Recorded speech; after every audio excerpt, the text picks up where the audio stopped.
আমাদের দাদা অভিদা ডগ লাভার।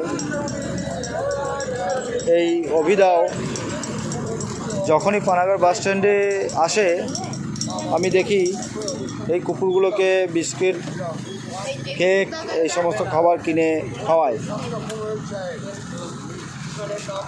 এই অবলা প্রাণীগুলো, অসহায় প্রাণীগুলোকে আপনারাও খাবার দিন, বিস্কিট কিনে দিন।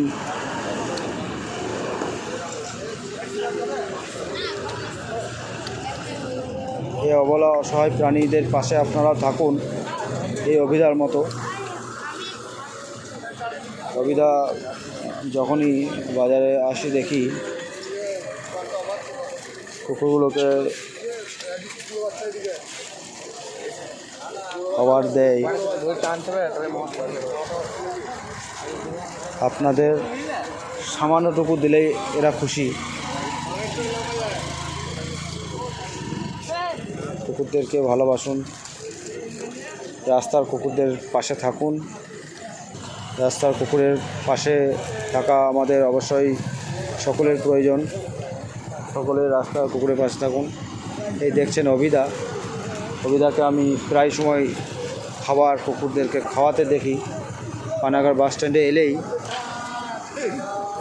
যাক, থ্যাংক ইউ অভিদা, খুব ভালো লাগলো তোমার এই কাজ, আমার খুব ভালো লাগে।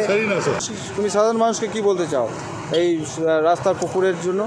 সবারই জন্য সব আছে, অবলাদের জন্য কেউ নাই। বিবেকানন্দ তো বলে গেছে, জীবে প্রেম করে যাই জন সেই জন সে বিচি ঈশ্বর। আমার ঈশ্বর ওরাই। তোর বৌদি যদি বলে আজকে বৃহস্পতিবার গিয়ে নিয়ে এসো, কিছু জোগাড় নিয়ে এসো, আমি সেটা পাহাড়ি মাঠ নিয়ে চলে যাবো। Thank you, thank you. সকলেই এই অবলা কথা বলতে যাই ভগবানের দান। ভগবানকে যদি বিশ্বাস থাকে কারো, ভগবানের উপর ভরসা থাকে, তো ভগবানের সৃষ্টিকে বাঁচিয়ে রাখুন। গাছ, অবলা পশু, এদের নিজেদের কিছু করার ক্ষমতা নাই। টোটালি আমাদের, যেহেতু ভগবান আমাদেরকে সবথেকে জীব শ্রেষ্ঠ করেছে, তাই জন্যে আমাদের উপরে প্রচুর দায়িত্ব ভগবান আমাদেরকে দিয়েছে।